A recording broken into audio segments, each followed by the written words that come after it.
এবার দেখো 5 নম্বর প্রশ্ন।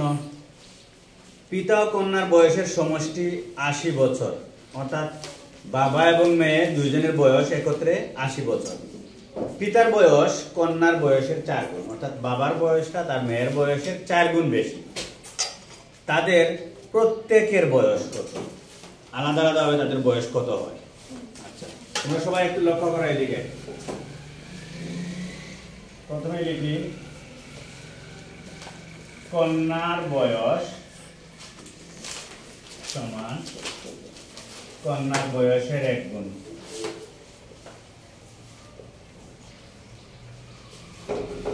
এই অঙ্কটা সহজে বোঝার জন্য তোমরা এই অংশটুকু মনে রাখতে হবে সব সময়। এবার লিখি পিতার বয়স। পিতার বয়স কন্যার বয়সের কয় গুণ? 4 গুণ। আমরা লিখব কন্যার বয়সের 4 গুণ। 4 গুণ লিখলাম। আচ্ছা, এবার যেহেতু পিতা এবং কন্যার বয়সের সমষ্টি দেওয়া আছে, তাইলে আমরা যোগ করে নিব। ঠিক আছে, যোগ করলে কি হয়? এখানে পিতা আর কন্যা দুজনের বয়সের সমষ্টি আমরা লিখে নিব পিতা ও কন্যার বয়সের সমষ্টি। যেহেতু আমরা যোগ করছি এই জন্য সমষ্টি লিখলাম, সমান কন্যার বয়সের কয় গুণ? 4 গুণ আর 1 গুণ যোগ করলে কয় গুণ হয়? 5 গুণ। আমরা কি পেলাম? কন্যা পিতা ও কন্যার বয়সের সমষ্টি কন্যার বয়সের 5 গুণ। আবার বইয়ের মধ্যে দেওয়া আছে যে পিতা ও কন্যার বয়সের সমষ্টি 80 বছর। এখানে কন্যার বয়সের 5 গুণ আর এখানে দেওয়া আছে 80 বছর। পিতা ও কন্যার বয়সের সমষ্টি বইয়ে দেওয়া আছে 80 বছর, আর আমরা এখানে পেয়েছি পিতা ও কন্যার বয়সের সমষ্টি কন্যার বয়সের 5 গুণ। তার মানে এই কন্যার বয়সের 5 গুণটাই হলো 80 বছর। ঠিক আছে না? এই কন্যার বয়সের 5 গুণ মানে কি? 80 বছর। তাহলে আমরা 5 গুণে পাইলাম 80 বছর। 5 গুণে যেহেতু 80 বছর পাইছি আমরা, তাইলে কন্যার বয়সটা বের করছিলাম আমরা ওই 80 কে 5 দিয়ে আমরা ভাগ করে নিব, অর্থাৎ 1 গুণ পেয়ে যাব।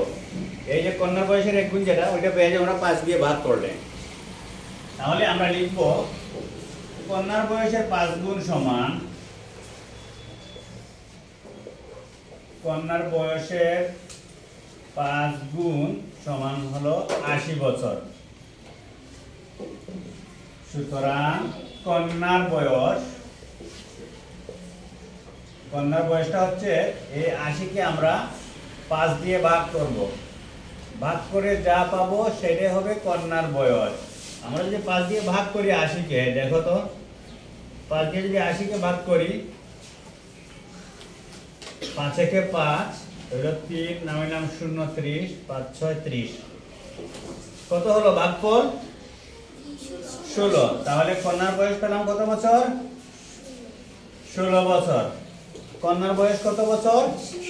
16 বছর। এবার আমরা পিতার বয়স বের করব। পিতার বয়স কি লেখা আছে বইয়ের মধ্যে?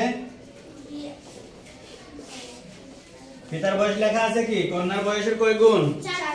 4 গুণ। পিতার বয়স লেখা আছে কন্যার বয়সের 4 গুণ, অর্থাৎ কন্যার বয়সকে 4 দিয়ে গুণ দিলেই পিতার বয়স পেয়ে যাব আমরা। তাহলে আমরা লিখব 16 গুণ 4, 4 16 64 বছর। আমরা পেয়ে গেছি পিতার বয়স এবং কন্যার বয়স। পিতার বয়স কত পেলাম?